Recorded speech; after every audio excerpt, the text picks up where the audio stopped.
Every year, hundreds of bills come out of the Idaho legislature on topics that will impact all our daily lives. We'll keep you up to date on what's happening at the Idaho State House all during the legislative session. Search Idaho Matters wherever you get your podcasts.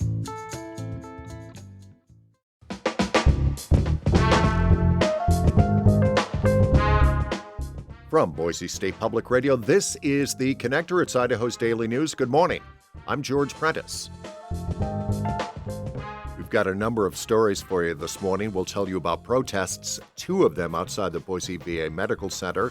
We've got details on the deployment of 300 airmen from the Idaho National Guard. And Governor Brad Little has issued his first veto of the legislative session, the weather and sports, and much more. It is Monday, the final day of March 2025, and here are the stories we have for you this morning. Just over 300 airmen, members of the 124th Fighter Wing of the Idaho Air National Guard, were deployed this past weekend, likely to the Middle East. The official announcement tells us that the deployment is to Southwest Asia, quoting here, in support of combat and peacekeeping operations within the U.S. Central Command's area of responsibility in that region. Before the deployment, I spoke to Command Chief Master Sergeant Lehigh Hartwell. He's been on 9 deployments himself. A lot of places in the desert. And I asked him about his message to those airmen whose deployment is their first. I think talking to the airmen, and I think the biggest stress we have is leaving our loved ones and sometimes our civilian jobs here in Idaho, but we have a lot of resources that we give those airmen on how to deal with it. And there's plenty of us here at home that are well positioned to take care of that for them. Nearly 1,300 airmen comprise the Idaho National Guard, and again, just over 300 from the 124th Fighter Wing have deployed to the Middle East. Last week, President Trump issued an executive order ending collective union bargaining rights for many federal agencies, including Veterans Affairs. This past weekend, veterans, federal workers, and their supporters gathered in front of the VA Medical Center in Boise to protest, and Julie Lucatow was there.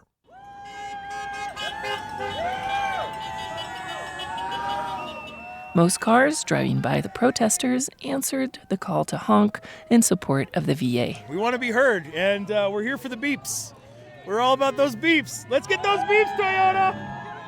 That's Chandler Bursey, the president of the local chapter of the American Federation of Governmental Employees. The United States government made a promise to veterans that we would care for them if they were hurt. He says that won't be possible if the Department of Governmental Efficiency, or DOGE, cuts upward of 80,000 VA positions across the U.S. They want to privatize the VA. We're trying to stop them. So an average about 300 VA employees here in the state of Idaho that we would lose.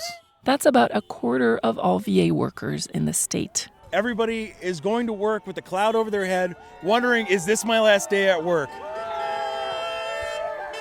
Emily Thurlow is a recreational therapist at the VA in Boise. She says the veterans she serves have already noticed it's harder to get care. Things are pushed back for months, even just simple appointments. Thurlow was fired as a probationary federal worker last month. A week ago, she was rehired after a judge reversed the Trump administration's order for some of the fired employees. She's still scared she might lose her job. We don't have enough people, and they're still firing us. The Trump administration says federal funding slashes are necessary to rein in spending and save taxpayers money. About a quarter of VA employees are veterans themselves. The planned cuts, outlined in a memo obtained by the Associated Press, would affect 17% of the department's roughly 480,000 employees. Julie Lucatow, Boise State Public Radio News.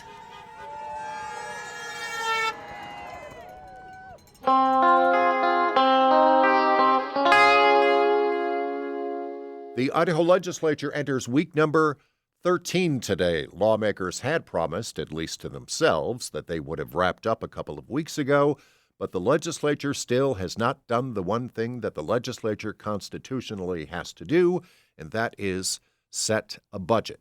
The Senate gavels in at 9:30, the House gavels in at 10:30.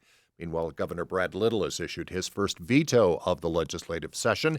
As James Dawson reports, the bill that he vetoed would have banned governments and private businesses from not serving anyone who refuses to treat their medical illness. Oozing wounds, pink eye, and lice.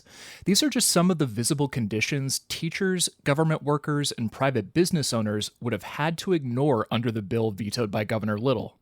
In a letter explaining his decision, he said, quote, "Medical freedom is an Idaho value." However, Little wrote the bill removes parents' freedom to keep their kids healthy at school. Quote, "Parents already have enough to worry about while raising their children," he wrote. Idaho lawmakers can still override the veto with 2/3 support in both the House and Senate. House Republicans barely met that benchmark for the original vote, but the Senate would need to get 5 more votes to reject the veto. James Dawson, Boise State Public Radio News. Cooler air has a hold of much of the region this morning. Jarrett Rogers is over at the National Weather Service office. Pretty cool temperatures for most of the work week, actually.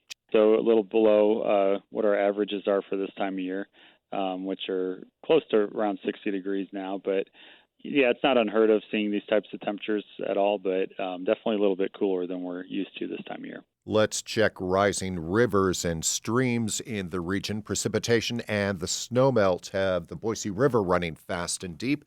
Checking the readings this morning, the Boise River at the Glenwood Bridge is running about 4,800 cubic feet per second, keeping in mind that 4,000 CFS can possibly trigger minor flooding in low-lying areas. And when it comes to the risk of flooding, research confirms that rainstorms have become more intense, and that is a direct connection to climate change, as Murphy Woodhouse reports. As air gets warmer, it can hold more moisture, meaning storms can drop more precipitation. The nonprofit group Climate Central looked at cities across the country and found that nearly all of them have seen an increase in rainfall intensity since 1970. Reno, Nevada saw one of the nation's biggest jumps at 37%, but Grand Junction, Casper, Boise, and other western cities also saw increases. University of Wisconsin engineering professor Daniel Wright wasn't involved in the study, but is an expert on extreme rainfall and flooding. We're seeing communities asking difficult questions about how to allocate resources towards improving stormwater infrastructure. And that increased investment really has to come at the expense of other things like schools and libraries. He suggested a number of steps individuals and communities can take to better absorb rain from more intense storms, like rain gardens that capture runoff from streets and driveways. For the Mountain West News Bureau, I'm Murphy Woodhouse.